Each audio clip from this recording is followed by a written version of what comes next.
Seems to be a little tear in there, but it had not. I think the cassette this cassette player here did that. But I got plenty of other cassettes. I can even run one of these off here if I choose to do so. Well, to stress, some people who don't realize it.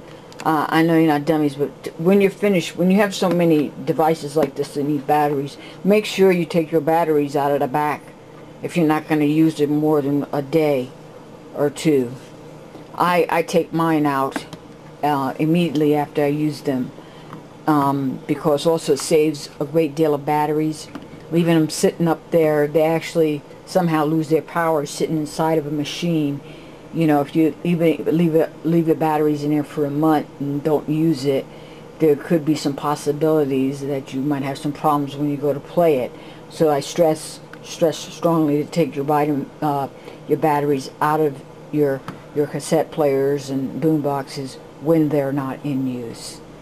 I just wanted to pass that little tidbit of information by.